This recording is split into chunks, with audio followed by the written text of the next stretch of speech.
कुछ दिन पहले 13.0.4 का एक अपडेट आया था जो कि करीब आज से 10-12 दिन हो चुके हैं, जो कि हमारे Redmi के Note 10 Pro और Pro Max डिवाइस के यूजर्स के लिए था। और ये अपडेट कर लेने के बाद बहुत सारे यूजर्स को अलग अलग प्रॉब्लम देखने को मिले, जैसे कि उनका कैमरा ही काम नहीं कर रहा, चाहे वो बैक कैमरा हो या फिर सेल्फी कैमरा हो या फिर यहाँ पे जो 5 मेगापिक्सल का सुपर मैक्रो है वो वाली। इसकी वजह से बहुत सारे लोगों के अंदर प्रॉब्लम आया फ़ोन में और वो केयर गए तो उन्हें ये पता चला कि भाई उनका बोर्ड ख़राब हो चुका है, यानी मदरबोर्ड, उसे रिप्लेस करना पड़ेगा। और जिनका वारंटी में था उनका तो भाई फ्री ऑफ कॉस्ट रिप्लेस हो गया, लेकिन जिनका आउट ऑफ वारंटी था उनसे है जो भाई 10,000 रुपये यानी 10K का है जो चार्ज लिया गया था। और ऐसे 4-5 केसेज मुझे देखने को मिले। और कुछ लोग हैं तो ये प्रॉब्लम आ गए हैं अपडेट के बाद कि उनका जो फ़ोन का जो साउंड सिस्टम है वही बंद हो गया है, चाहे कुछ भी कर ले उनका साउंड ही काम नहीं कर रहा है। उसके बाद उन्होंने केयर विजिट किया, उनका भी पता चला कि भाई उनके हार्डवेयर से इशू है, यानी उनका जो मदरबोर्ड है वो भी डेड हो गया है, उन्हें भी रिप्लेस करना पड़ेगा। तो ऐसे करीब करीब 5-6 केस आ चुके हैं। कुछ लोगों ने मेरे से मेल पे बात की है, कुछ लोगों ने ट्विटर पे और यूट्यूब पे भी बताया है। तो ये चीज़ें इस अपडेट के बाद देखने को मिले। ऐसे तो कुछ लोगों के पहले भी डेड हो चुके हैं 13.0.4 के अपडेट से पहले, लेकिन इस अपडेट में थोड़ा और इस वजह जो बढ़ गया है। जबकि वहीं पे बहुत सारे ऐसे यूजर्स हैं जिनके फ़ोन में कोई भी ऐसा इशू देखने को नहीं मिला इस अपडेट को करने के बाद, क्योंकि जब भी कोई सीरियस इशू आता है ना तो वो हर एक यूजर्स को नहीं मिलता, कुछ ही रैंडम यूजर्स को देखने को मिलता है, जिसकी वजह से भाई आवाज़ हमेशा दब जाती है उन रैंडम यूजर्स वालों की। क्योंकि मैक्सिमम यूजर्स को तो अच्छे से काम कर रहा है तो भाई अलग सी प्रॉब्लम आ जाती है। और आजकल हर एक अपडेट के साथ सेम प्रॉब्लम आ रहा है। और अभी कुछ न्यूज़ मुझे सुनने को मिला है कि जो MI का 10i है उसके अंदर भी कैमरा डेड होना शुरू हो चुका है। तो पता नहीं ये लोग कर क्या रहे हैं और क्या नहीं कर रहे, वो बात तो भाई अलग है। इसके ऊपर हमने कई बार एक्शन भी लिया है, लेकिन कुछ यार रिजल्ट निकल के सामने नहीं आया। लेकिन आज की इस वीडियो में हम बात करने वाले हैं कि इसे डाउनग्रेड कैसे करना है। क्योंकि आप लोगों में से जिन लोगों को भी प्रॉब्लम आ रहा है या जिन लोगों ने कर लिया और चाहते हैं कि हमारा फ़ोन ख़राब ना हो, तो उन्होंने यही क्वेश्चन किया कि भाई हमें डाउनग्रेड के बारे में बताओ कि इसे हम कैसे ओल्ड वाले वर्जन पे स्विच कर सकते हैं। और आज का टॉपिक यहाँ पे यही होने वाला है कि इसे डाउनग्रेड कैसे करना है। तो चलिए वीडियो को शुरू करते हैं, और पसंद आता है तो लाइक करेगा और चैनल पर नए हैं तो सब्सक्राइब करना ना भूलें।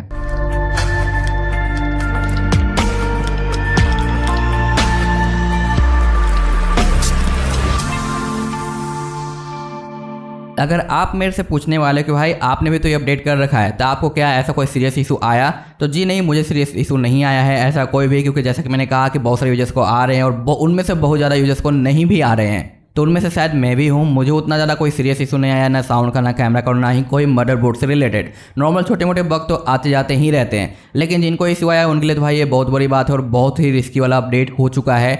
और भाई जिनको नहीं आया है उनके अंदर भी डर बैठ जाता है कि कहीं मेरा भी डेड हो गया तो मैं क्या करूँगा यार, इतनी मुश्किल से तो फ़ोन बाई किया है, घर वाले जान ले लेंगे, है ना। तो कोई बात नहीं, मैं आपको यहाँ पे बताता हूँ प्रोसेस। सबसे पहले आपको क्या करना है, इसमें एक कंडीशन अप्लाई होने वाली है, वो है बूट लोडर अनलॉकिंग का। अगर आपने अनलॉक कर रखा है तो अच्छी बात है, लेकिन आपको भाई ध्यान में नहीं है कि आपने अनलॉक कर रहा है या नहीं।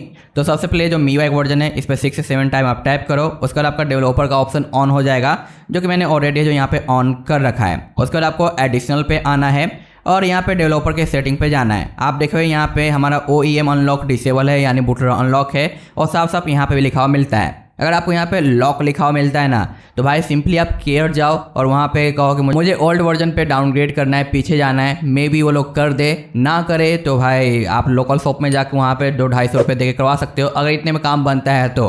अदरवाइज आपको डाउनग्रेड नहीं करना है, सबको सही चल रहा है तो रहने दो।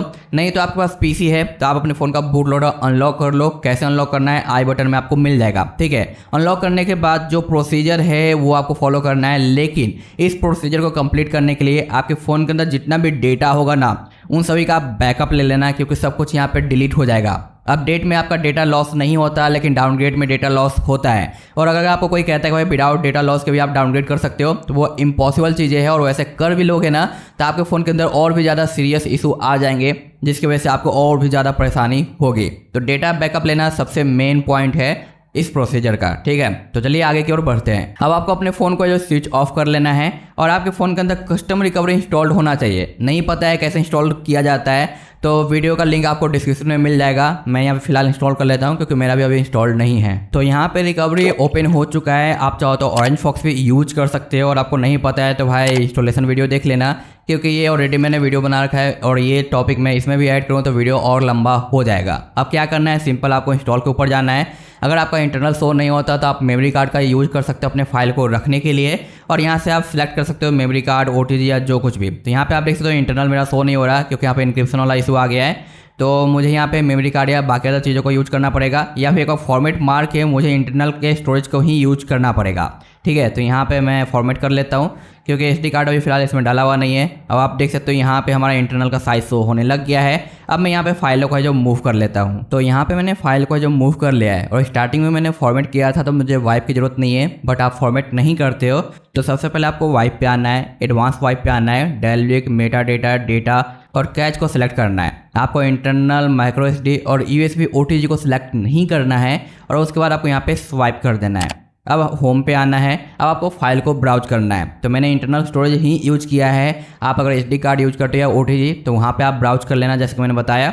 उसके बाद इस रोम को सिलेक्ट कर लेना है, यानी जिस रोम पे आप डाउनग्रेड करना चाहते हो, चाहे वो आपका 12.5 हो या 12 हो, उसे आप डाउनलोड कर लेना और सिलेक्ट कर लेना। और ये जो फाइल होगी ना डाउनग्रेड वाला, ये रिकवरी फाइल है, ना कि कोई फास्ट बूट फाइल। ठीक है, क्योंकि इसके लास्ट में जिप लगाया देख सकते हो, और ये है 12.5.10 जो कि एंड्रॉयड 11 का है। अब इसे सिलेक्ट करेंगे और स्वाइप करेंगे।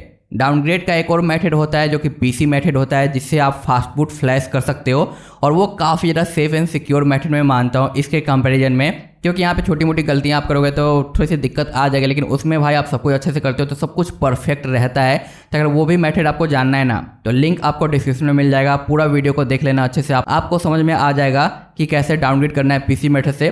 और साथ साथ ये जो फाइलें मैंने यहाँ पे यूज किया है डाउनलोड के लिए ना, ये डाउनलोड आपको कहाँ से करना है वो भी मैंने वहाँ पे बता रखा है, एक्सप्लेन कर रखा है। अगर आपको नहीं पता है तो वो वीडियो आप एक बार जरूर चेक कर लेना। अदरवाइज ये फाइल तो आप गूगल पे भी सर्च करके निकाल सकते हो या टेलीग्राम से भी ले सकते हो, दिक्कत नहीं आएगी। यहाँ पे कंप्लीट फ्लैश हो चुका है। और अब एक और मोस्ट इंपॉर्टेंट बात का आपको ध्यान रखना है, जब भी आप यहाँ पे रिकवरी यूज करते हुए डाउनग्रेड करते हो, रोम फ्लैश करते हो, अगर आप यहाँ पे नॉर्मली है जो इस तरीके से वाइप करके रिबूट कर देते हो, या फिर आप लास्ट में फॉर्मेट करके रिबूट करते हो, क्योंकि ये दोनों मेथड काम करता है कुछ इस तरीके से। मैंने फॉर्मेट कर दिया, ठीक है, ये भी आपको करना होगा। उसके बाद अगर आप यहाँ पे रिबूट करोगे तो जो सिस्टम में ये जो टी पे आपने डाल रखा है ना अपने फ़ोन के अंदर, ये रिमूव हो जाएगा, और स्टॉक जो रिकवरी आता है फ़ोन के साथ ना, सॉफ्टवेयर के साथ, वो आपका आ जाएगा। और जब नेक्स्ट टाइम ओटी अपडेट करोगे ना तो आसानी से कर पाओगे। तो ये तो आपके लिए प्लस पॉइंट हो जाएगा ओटी अपडेट करने के लिए।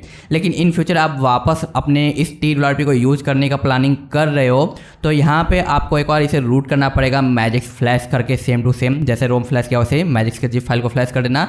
उससे आपका ये जो रिकवरी है ना TWRP, ये आपके फ़ोन के अंदर रहेगा, रिमूव नहीं होगा, और आप नेक्स्ट टाइम इसे यूज कर पाओगे। अदरवाइज नहीं, आपको रूट नहीं करना है और ना ही रिकवरी यूज करना है। आप चाहते हो कि इन फ्यूचर अपडेट भी कर लूँ मैं अपने फ़ोन को, तो डायरेक्ट सिंपल यहाँ पे आप जो सिस्टम को एक बार रिबूट कर देना। उसके बाद जैसे आप फ़ोन को सेटअप कर लोगे कंप्लीट ना, तो ये जो आपका रिकवरी है TWRP, ये हट जाएगा और स्टॉक रिकवरी आ जाएगा। और नेक्स्ट टाइम ओटी अपडेट आप करोगे तो आसानी से आपको ओटी अपडेट भी हो जाएगा। लेकिन TWRP स्टोर रहेगा तो आपको फिर से मैनुअल फ्लैश करना पड़ेगा, या फिर फुल रोम ही फ्लैश करना पड़ेगा। OTA का जो स्मॉल पैकेज होता है वो आपके TWRP से फ्लैश नहीं होगा। इस चीज़ का आप ध्यान जरूर रखना। और आप देख सकते हो यहाँ पे बूट एनिमेशन भी आ चुका है, तो मैं फटाफट आपको यहाँ पे बूट करवा के दिखाता हूँ कि हमारा डाउनग्रेड हुआ या नहीं। तो यहाँ पे आप देख सकते हो कि बूट हो चुका है, और 12.5 का यहाँ पे लोगो भी आ चुका है, जो कि पहले 13.0.4 पे था। तो इस तरीके से आप इजी तरीके से डाउनग्रेड कर सकते हो हर एक मेथड को फॉलो करते हुए। वीडियो थोड़ा लॉन्ग हुआ है क्योंकि मैंने हर एक पॉइंट को है जो डिस्कस करते हुए चला है, ताकि आपको कोई भी कन्फ्यूजन ना रहे। लेकिन आपने ऑलरेडी है जो है पहले भी डाउनग्रेड वगैरह कर रखा है और आपको ये सारे मेथड पता थे, तो मे भी आपके लिए वीडियो बोरिंग भी हो सकती है। और आई नो डेट कि आपको पता होगा तो आपने थोड़ी ना वॉच किया होगा कंप्लीट, राइट। तो वीडियो पसंद आया है, हेल्पफुल रहा है, सारे डाउट्स क्लियर हुए हैं, तो यार लाइक करके शेयर जरूर कर देना, और चैनल पे नए हो तो सब्सक्राइब भी कर लेना। और कोई भी एक्स्ट्रा डाउट है, कुछ हेल्प चाहिए तो आप मुझे ट्विटर पे फॉलो कर सकते हो, वहाँ पे मैसेज कर सकते हो, या टेलीग्राम ग्रुप में ज्वाइन हो सकते हो। वहाँ पे बहुत सारे लोग हैं जिनको अच्छा खासा नॉलेज है, वो हेल्प कर देंगे। और मुझे जब टाइम रहा तो मैं ऑनलाइन आऊँगा, तो उस समय भी मैं आपके क्वेश्चन का है जो रिप्लाई देने की पूरी है जो कोशिश करूँगा। ठीक है, मिलते हैं हम नेक्स्ट वीडियो में, तब तक के लिए गाइस टाटा बाय बाय।